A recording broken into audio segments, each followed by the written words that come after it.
The Kriveri warship emerged from hyperspace like a leviathan breaking the surface of a cosmic ocean.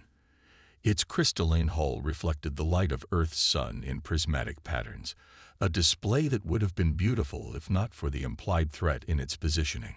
Captain Sarah Chen watched from the bridge of the UES Defender as the alien vessel took up station-keeping orbit directly above New York City. "Their weapons systems?" she asked, maintaining her composure despite the tension crackling through the bridge. Lieutenant Rodriguez checked his readings for the third time. "Still powered down, Captain. But their shields, they're unlike anything we've ever seen. The energy readings are off the charts." It had been 6 months since humanity's first contact with the Kriveri Empire, and in that time, they had made their opinion of Earth crystal clear. Humans were primitive, barely worth acknowledging except as a potential protectorate species. The Kriveri ambassador, High Commander Zextal, had spent those months alternating between condescension and thinly veiled threats. "Incoming transmission," Communications Officer Park announced, her fingers dancing across her holographic interface. "It's the High Commander." Chen straightened in her chair.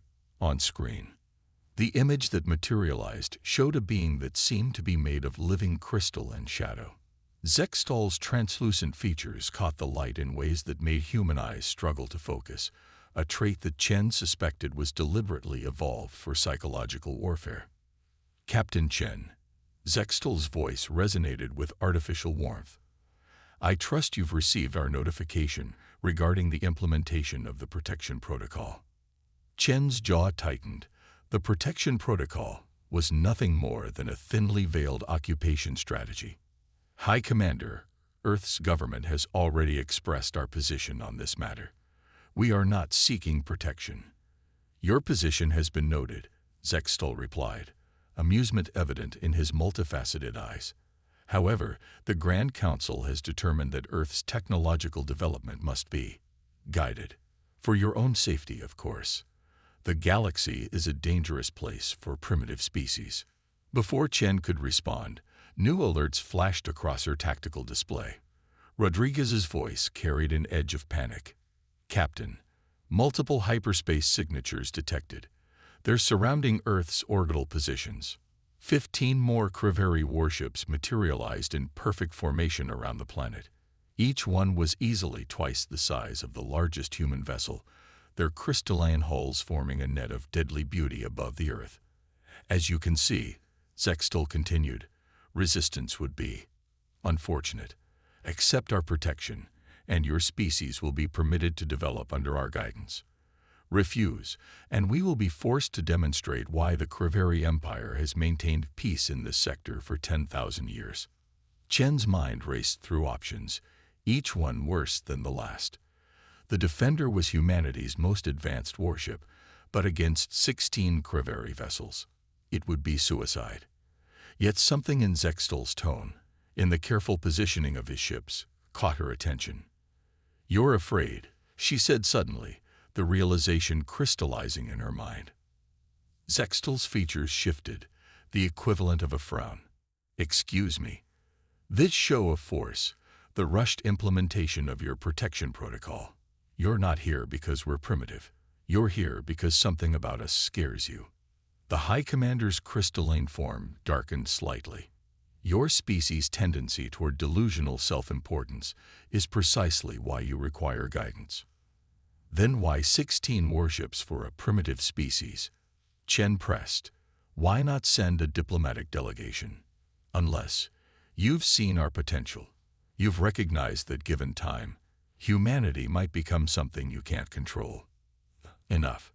Zextal's facade of benevolence cracked.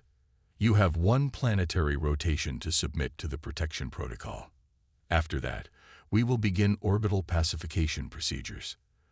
The transmission cut off abruptly. Chen turned to her crew, seeing the same mix of fear and determination in their eyes that she felt in her heart. "Get me Earth Command," she ordered, "and download everything we have on Kriveri ship configurations to my neural link. They might think they know everything about humanity, but they're about to learn why underestimating us is their biggest mistake." Rodriguez managed a grim smile. "What are you thinking, Captain?" Chen watched the Criveri ships through the view screen, her mind already formulating plans. "I'm thinking it's time to show them why humanity has survived everything our own world has thrown at us. Get me Dr. Petal from Project Prometheus. If the Criveri want to see humanity's potential, we'll give them a demonstration they'll never forget." Deep beneath the Pacific Ocean, in a facility that officially didn't exist, Dr. Rani Patel stood before a holographic display of humanity's greatest secret. The massive underground chamber hummed with energy as thousands of quantum processors calculated and recalculated the physics that, according to the Criveri, should be impossible. "The Phoenix Drive is ready," she announced to the assembled military leadership, her dark eyes bright with fierce pride. "We've managed to do in 6 months what the Criveri claimed would take centuries." Admiral James Morrison studied the complex equations floating in the air. "And you're certain it works?"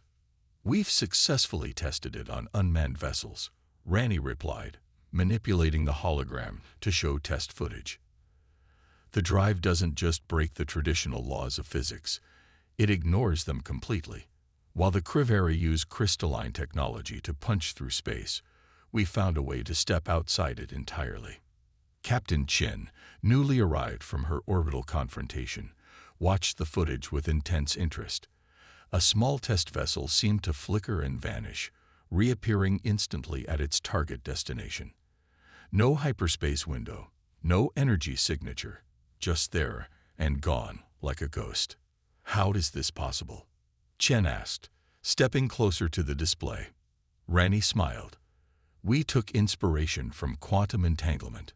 Instead of moving through space, the Phoenix Drive creates a temporary quantum state where the vessel exists in multiple locations simultaneously. When we collapse the wave function, we choose which position becomes reality." "In English, Doctor," Morrison prompted. "We teleport," Rani said simply. "No trajectory, no travel time, no way to track or intercept. But that's not even the best part." She brought up new schematics. "We've incorporated this technology into our weapons systems. The Criveri's crystalline hulls are practically impenetrable to conventional weapons, but they've never faced anything like this." The hologram showed a missile seemingly phasing through solid matter, its payload delivering devastation from inside enemy shields and armor. Chen felt a chill run down her spine. This wasn't just an advancement in technology. It was a revolution in warfare. "How soon can we deploy?" Morrison asked. "The UES Phoenix is ready now," Rani replied.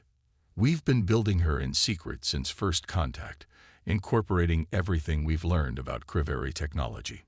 She's smaller than their warships, but she doesn't need to be big. She just needs to be impossible." Chen studied the ship's specifications with growing excitement. The Phoenix was unlike anything humanity had built before. Sleek, black, with lines that seemed to bend reality around them. Her weapons were minimal but devastating, her defenses based on avoidance rather than absorption. "We need a crew," Morrison said, turning to Chen. "The best we have, people who can think beyond conventional tactics. Captain, after your performance today, I believe you've earned command." Chen felt the weight of responsibility settle on her shoulders. "How long do we have for training?" 20 hours, Morrison replied grimly. "That's how long until the Criveri's deadline expires. We need the Phoenix operational and her crew ready by then." The next hours passed in a blur of preparation and training. Chen handpicked her crew, focusing on individuals who had demonstrated creativity and adaptability under pressure. Her XO, Commander David Santos, had once saved his ship by reconfiguring its communication array into an improvised weapon. Her tactical officer, Lieutenant Maya Wong, was a certified genius who viewed combat as a multi-dimensional chess game. In the ship's engineering section, Dr. Patel worked directly with Chief Engineer Alejandro Garcia, teaching him the intricacies of the Phoenix Drive. Garcia's eyes lit up as he grasped the possibilities. "We could appear inside their formation," he said excitedly. "Above, below, behind. They'd never be able to establish a target lock. Just don't materialize inside one of their ships, Riney warned. The physics involved in two objects occupying the same space, well, let's just say it wouldn't end well for anyone. As the deadline approached, Chen gathered her crew on the Phoenix's bridge. The ship hummed with potential around them, her systems unlike anything they'd trained on before. The traditional banks of controls were replaced by neural interfaces, allowing for reactions at the speed of thought. I won't lie to you, Chen addressed her crew. What we're about to attempt goes against everything we know about space combat. The Creveri think they have us cornered, that their superior technology makes our defeat inevitable. They believe that humanity needs to be controlled, contained, and guided along their chosen path. She smiled, and there was something fierce in it. What they don't understand is that humanity's greatest strength isn't our technology. It's our refusal to accept limitations. They think they're coming to impose order on a primitive species. Instead, they're about to learn why humanity has survived every challenge our harsh world has thrown at us. Morrison's voice came through the command channel. Captain, the Creveri are beginning their orbital bombardment. Multiple targets detected worldwide. Chen settled into her command chair, feeling the neural interface connect. The Phoenix responded to her thoughts, systems coming online with a readiness that felt almost eager. Then it's time to introduce ourselves. Crew to battle stations. Let's show them what impossible looks like. The USS Phoenix hung in the void of an asteroid field just beyond lunar orbit, invisible to conventional sensors. Through the neural interface, Captain Chen could feel every aspect of her ship, from the quantum fluctuations of the Phoenix drive to the steady heartbeats of her crew. The Creveri fleet had begun their attack, their crystalline ships positioning themselves above major population centers. All systems ready, Commander Santos reported, his thoughts flowing through the ship's neural network. Drive is stable and weapons are hot. Lieutenant Wang's tactical analysis appeared in Chen's mind as a complex three-dimensional map. Their formation is standard Imperial doctrine, designed to prevent any ship from approaching Earth's orbit without being detected. They're not expecting an attack from within their perimeter, because it should be impossible, Chen replied, a fierce grin spreading across her face. Let's change their definition of impossible. Execute attack pattern Alpha. The Phoenix drive engaged with nothing more than a slight tremor. One moment they were hiding among the asteroids. The next, they existed simultaneously in 16 different locations around the Creveri fleet. For a fraction of a second, sensors across the enemy fleet registered multiple phantom contacts before Chen chose their final position. Directly above the Creveri flagship. Weapons free, Chen commanded. Show them what our primitive technology can do. The Phoenix's quantum torpedoes launched, their warheads existing in a state of quantum uncertainty that allowed them to pass through the crystalline shields as if they weren't there. They detonated inside the flagship's hull, their explosion occurring in multiple quantum states simultaneously. The effect was devastating. Sections of the massive warship simply ceased to exist, their matter scattered across quantum possibilities. The remaining structure cracked like broken glass, atmosphere venting into space in crystalline clouds. Multiple hostile locks. Wang reported as the remaining Creveri ships reacted to the attack. They're trying to establish a containment grid. Energy beams lanced through space where the Phoenix had been, but Chen had already initiated another jump. This time they appeared beneath the fleet, their quantum weapons striking 2 more vessels before they vanished again. Inside the neural network, Chen could feel the growing confusion and fear from the Creveri commanders. Their formations, perfected over thousands of years of space combat, meant nothing against an enemy that could appear anywhere at will. Incoming transmission, Santos announced. It's High Commander Zextal. The Creveri leader's crystalline features showed cracks of stress. What manner of abomination have you created? He demanded. This technology violates every natural law.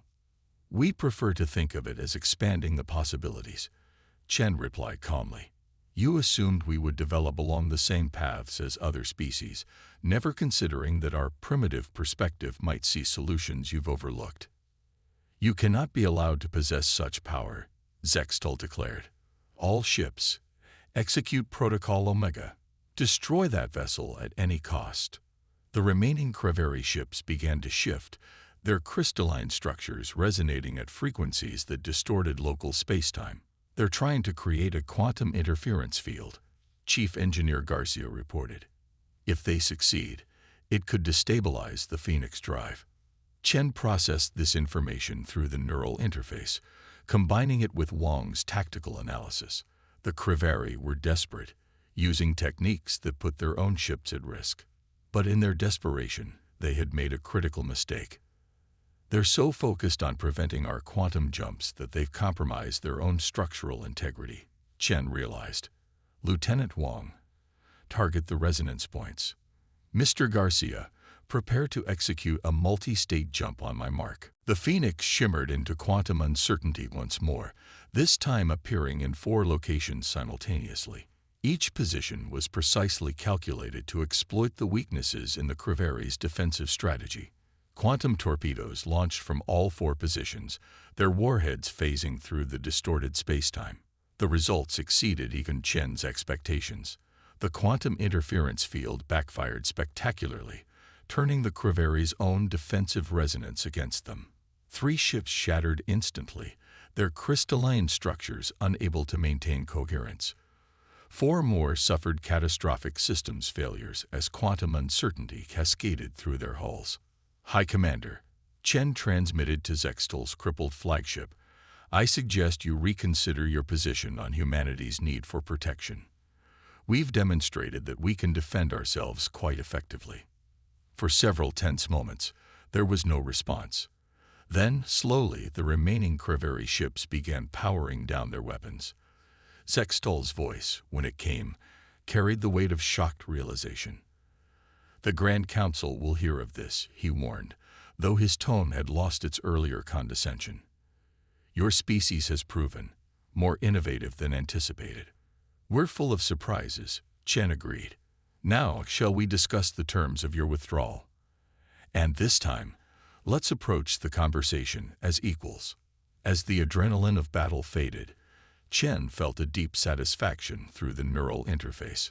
Her crew had performed flawlessly, proving that humanity's greatest strength lay not in raw power, but in their ability to imagine and achieve the impossible. The Creveri had come expecting to find a primitive species in need of guidance. Instead, they had discovered that humanity's potential exceeded anything their ancient empire had predicted. The galaxy would never be the same, and neither would humanity's place in it. News of the battle spread across the galaxy at quantum speeds. In the great halls of the Galactic Council on Centauri Prime, representatives from 100 species gathered to discuss the implications of humanity's unexpected victory. The USS Phoenix's defeat of the Creveri fleet had shattered more than crystalline warships. It had broken the chain of technological determinism that had governed galactic society for millennia. Captain Chen stood before the council, still wearing her naval uniform, rather than the ceremonial robes traditionally required for such appearances. Behind her, displayed on massive holoscreens, footage of the Phoenix's quantum combat maneuvers played on repeat.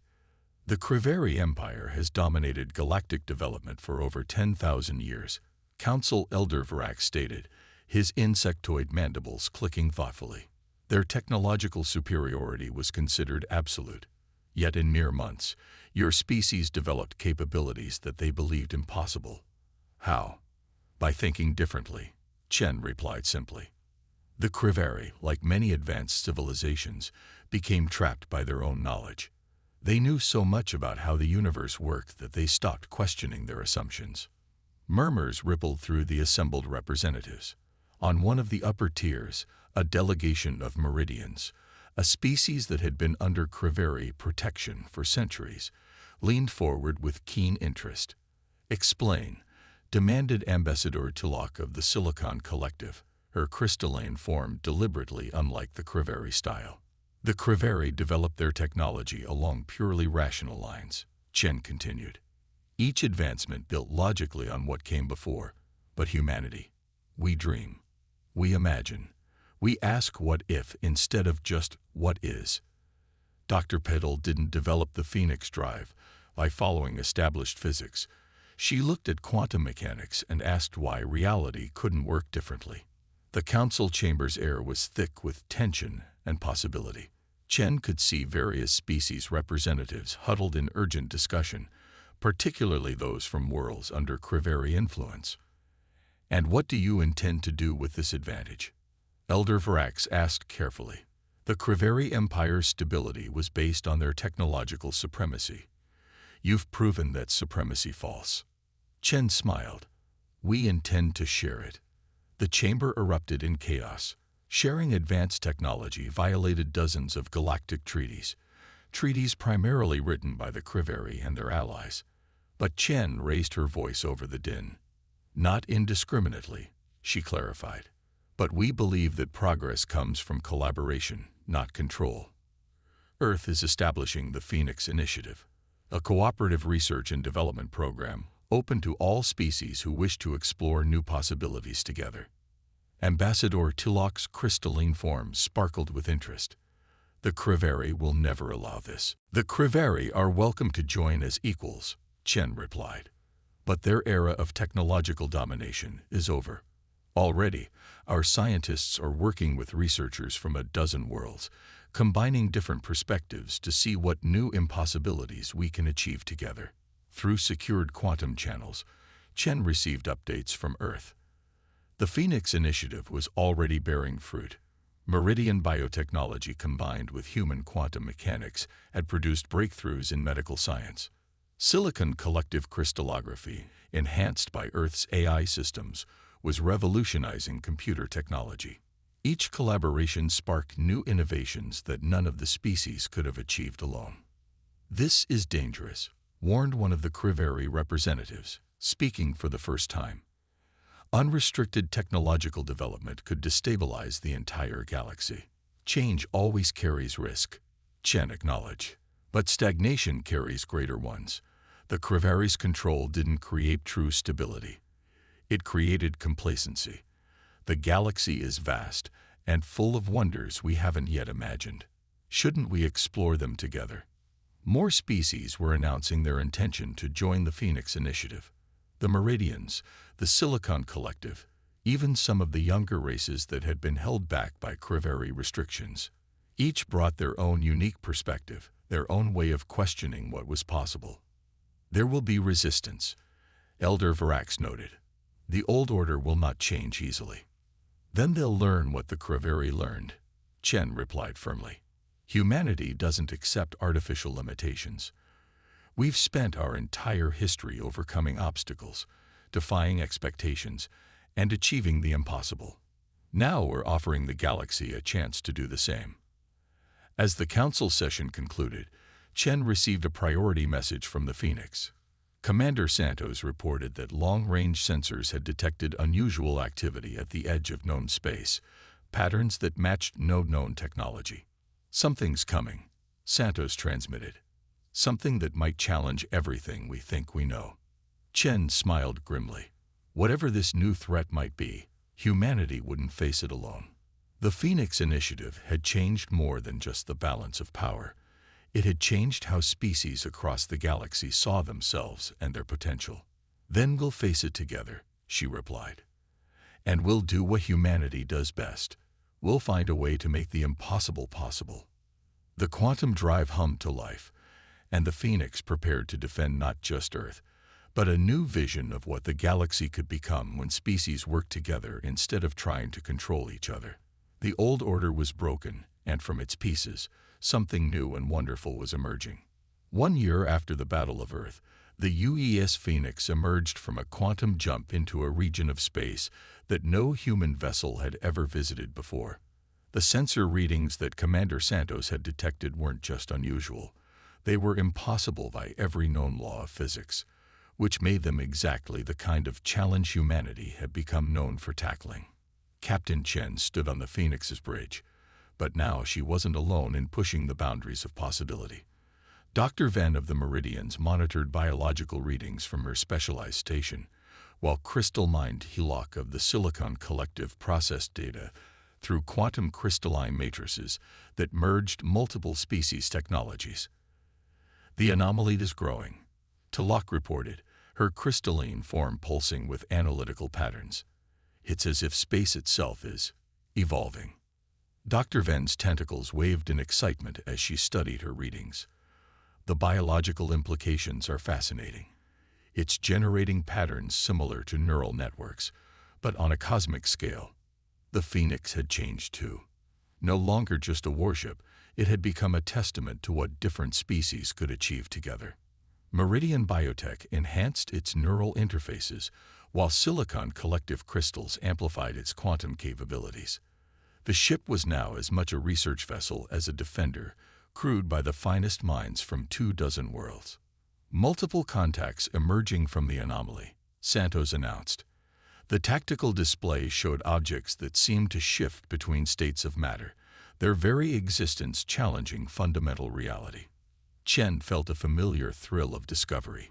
This is why we pushed for the Phoenix Initiative. Not just to break the Creveri's control, but to prepare for moments like this. Humanity never wanted to dominate. We wanted to explore, to understand, to grow. The beings that emerged from the anomaly defied conventional communication methods. But thanks to the combined insights of human creativity, meridian biosignatures, and crystalline quantum processing, the Phoenix crew established contact. They weren't invaders or conquerors. They were explorers from another dimension, drawn by the quantum disturbances caused by the Phoenix drive.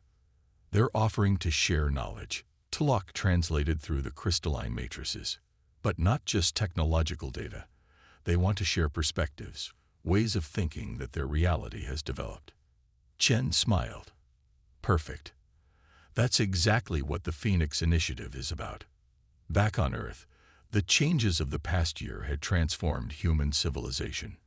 The Phoenix Academies, established on every continent, brought together students from across the galaxy to share ideas and challenge assumptions. Young Meridians learned human art and music, while human scientists studied Silicon Collective mathematics. Each interaction sparked new innovations, new ways of seeing the universe. The Creveri, after initial resistance, had begun to change too. Their younger generation, inspired by humanity's example, started questioning their empire's rigid traditions. Some had even joined the Phoenix Initiative, bringing millennia of crystalline technology expertise to combine with new perspectives. Captain, Santos called out, we're receiving a priority message from Earth Command. The message displayed in Chen's neural interface. More anomalies were appearing across the galaxy. The dimensional explorers weren't alone. Reality itself seemed to be responding to the combined efforts of multiple species working together, opening new possibilities that no single civilization could have discovered alone. The Creveri thought they needed to protect younger species from the galaxy's dangers, Chen mused.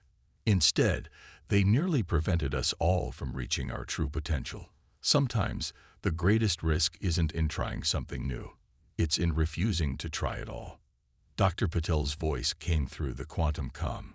The Phoenix Initiative is expanding faster than we ever imagined. Every day, more species are joining, bringing new ideas, new technologies, new ways of thinking. We're not just advancing technology anymore. We're evolving consciousness itself. The dimensional beings shared their final message before returning to their reality. Your combined perspectives create possibilities we never imagined. The barriers between dimensions, like the barriers between species, exist only in the minds that believe in them. As the anomaly closed, Chen looked at her diverse crew, human, Meridian, Silicon Collective, and others, all working together in harmony. The Phoenix had started as humanity's answer to oppression, but it had become something far greater, a symbol of what was possible when different species combined their strengths instead of fearing their differences. Plot a course home, she ordered. We have a lot of work to do. The Phoenix's quantum drive engaged, shifting the ship through possibilities toward Earth. But now it wasn't just carrying a crew, It was carrying a vision of a future where no species' potential was limited by another's fear, where differences were celebrated rather than controlled, and where the impossible was just another problem waiting for multiple perspectives to solve it. The galaxy would never be the same. And that was exactly what humanity had hoped for all along.